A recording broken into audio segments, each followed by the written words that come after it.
Ahoj lidi, většinou mě znáte se štětcem v ruce, nebo taky z Apple Pencila. Můj svět to jsou pixely, vrstvy Procreate a vůně kvašových barev. Celý můj kreativní život stojí na tom, že tvořím vizuálně. Každá čára tak pro mě znamená rozhodnutí, které může ovlivnit, jestli ten obrázek, který namaluju, bude za něco stát, anebo ne.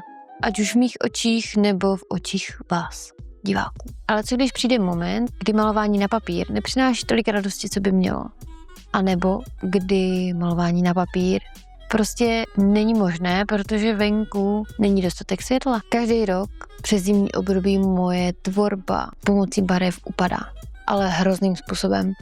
A jakmile tohle období přijde, tak přijde i období, kdy začínám tvořit jinak. A tohle bych s váma dneska chtěla sdílet. Takže pokud i vy tvoříte, malujete a přes zimu nemáte čas na to malování, protože se stmívá brzo a venku je škaredě a barvy pod světlem lampičky doma nevypadají tak, jak by měly, tak tohle je video pro vás. By vás inspirovalo k tomu najít si ještě další hobby, který můžete dělat. Abyste zaměstnali ty nenechavý ruce, který potřebují furt něco tvořit a abyste furt vytvářeli něco trošku vizuálního. Takže jdeme na to.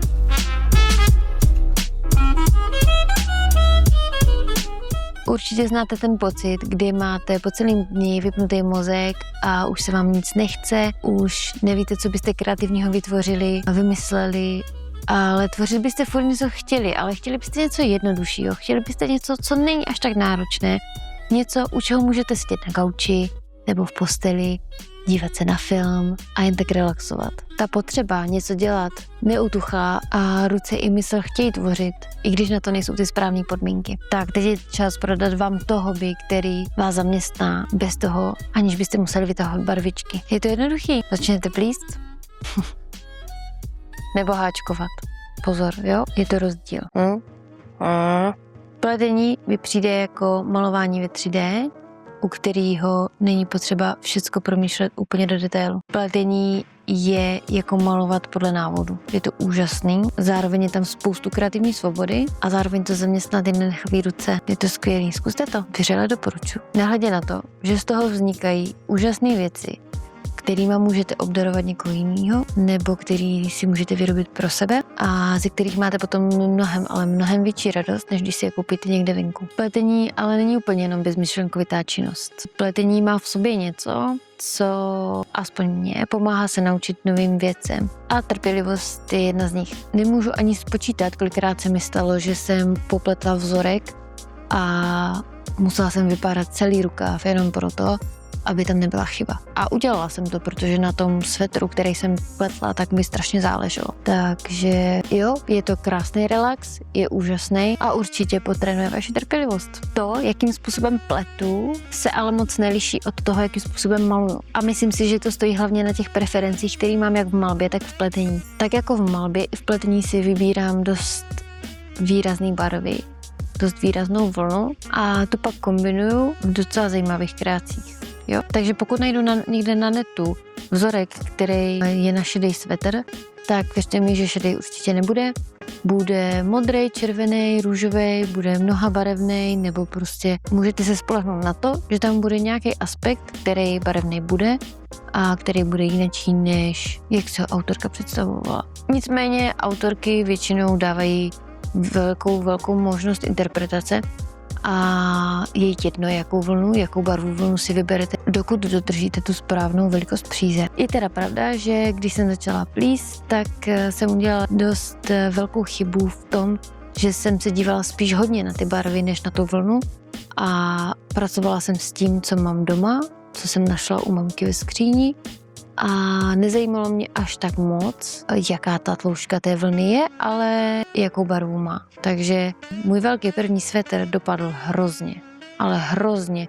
Ta potvora velká váží asi 5 kg a nedá se používat. Takže sice doporučuji pletení a určitě se do toho vřele pusťte, je to úžasně relaxující, ale prosím vás, ty vzorky jsou napsané v určité velikosti vlny proto, aby z toho vyšel ten svetr, který vidíte na tom obrázku. Neudělejte tu chybu jako já a neignorujte to, prosím, radím vám, jo? Pletení pro mě není teda jenom o tom mít na konci hotový svetr nebo nějaký doplněk, ale je to hlavně o tom, že si můžu hrát s těma barvama, že moje ruce furt něco dělají a že na konci toho vznikne něco, co můžu zařadit do svého šatníku a mám z toho velkou radost, že to můžu dělat a že to můžu dokončit. A že to pak hlavně můžu nosit, to je úžasný. Nic nepředčí ten pocit z toho, když ten vyrobený kousek dáte někomu, koho máte hodně rádi a on si uvědomí, kolik času jste nad tím strávili a kolik hodin jste museli tvořit něco, abyste to tomu člověku dali a jak často jste nad ním museli přemýšlet a myslet na něho nebo na ní, dokud jste to nedokončili. Tak, ale kde ty vzory najít, že jo? V digitální době je to tak jednoduché, jako 2x kliknout myškou a existuje stránka, která se jmenuje ravelry.com, kde je spoustu úžasných kreativců, kteří vytváří návody na pletení. Musím vás ale varovat, stránka je převážně v angličtině, většina návodů je v angličtině a málo který jsou přeloženy do češtiny, nicméně některé české návody se tam taky dají najít. Takže pokud máte aspoň malou znalost angličtiny, určitě na to přijdete a existují i skvělé vysvětlivky různě na Google. Vždycky se to dá dohledat, je to trošku prácička ze začátku, ale jakmile se do toho dostanete, je to vlastně strašně easy. Takže doporučuji stránku Ravelry. Je tam spoustu krásných kousků, který se vyplatí za to mít doma ve skříni z vlastní výroby. Ravelry se taky dá používat jako takový digitální pletařský deník, kdy vlastně si najdete ten vzor, který se vám líbí, uložíte si ho do oblíbených, buď je zadarmo, nebo si ho koupíte za nějakých 250 korun, 300 max a podle toho návodu si něco vytvoříte a zároveň si můžete zalogovat do toho svého účtu, kdy jste to začali plíst, s jakou vlnou to pletete, jak dlouho to trvalo vám to dokončit, jak moc těžký nebo lehký to pro vás bylo a můžete tam přihodit nějaký fotky. Občas se stane, že pokud je ten svetr fakt povedený nebo ta věc fakt povedená, takže ten autor to sdílí na svém profilu, což je skvělý, takže já určitě vřele doporučuji. A proč vám to všechno říkám? Protože v dnešní době máme pocit, že pokud budu vyrábět svetr, tak že ho potom prodám, ale není to tak. A myslím si, že pro mě důležitým aspektem, proč se naučit pletení a proč plíst, je to, že to dělá moje babička a moje mamka to neumí a já bych chtěla, aby se v mojí rodině tady ta ruční práce, aby se zachovala dál a abych já ji mohla jednou předat svým dětem nebo svým vnoučatům a taky jim něco krásného uplíst. Takže pokud vás zajímá začít nějaký nový hobby a přemýšlíte nad háčkováním nebo pletením, určitě se do toho puste. Je skvělý učit se něco nového, je skvělý, když vás trošku bolí mozeček z toho, že musíte nad něčím přemýšlet a něco se snažit zjistit, jak to funguje, jak to mám udělat, aby to fungovalo tak, jak má. To je pocit, který já ve svém životě miluju a vyhledávám ho a ruční práce mi tady ten pocit dávají docela často. Takže to pletení je skvělý hobby v tom, že můžete začít úplně jednoduše a postupně se propracovat do složitějších a složitějších věcí, které vypadají efektně, jsou zajímavý a zároveň vás budou bavit, protože pokaždé je to něco úplně jiného. A tak jako každý máme svůj vlastní rukopis, když píšeme, tak i ty vzory jsou napsaný od těch lidí pokaždé trošku jinak, jsou prostě originální už jenom v tom, jak jsou napsaný. Takže pokud chcete dát něčím vypnout a do něčeho nového se pustit, pletení je určitě way to go.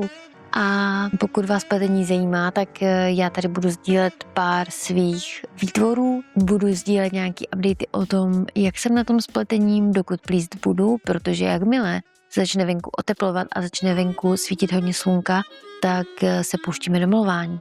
Jo? Ale přes zimní měsíce se budeme věnovat pletení nebo háčkování, který taky umím a mám ho ráda a mám taky pár rozdělaných projektů, který musím jednou dodělat. Jo? Musím je dodělat. Takže dovolte si naučit se něco nového, dovolte si a prožijte s láskou a nadšením všechny ty chyby, které uděláte, než si to aspoň trochu naučíte a dovolte si být neperfektní, neúžasný v něčem, dovolte si prostě stát za houby v nějaké jedné jediné věci, i kdyby to mělo být jenom to pletení. Jo? Takže pokud hledáte znamení, abyste zkusili něco nového, tak tohle video je ono. Je to ono, ať už je to pletení, keramika nebo třeba malování. Jděte do toho ne pro ten výsledek, ale pro tu cestu, pro to učení se novým věcem, pro to bolení toho mozečku, díky kterému on roste a díky kterému se dál rozvíjíte. Dejte mi vědět do komentářů, jestli máte taky nějaký analogový hobby, u kterého odpočíváte, a díky, že jste tu byli a uvidíme se u dalšího tvoření. Ahoj!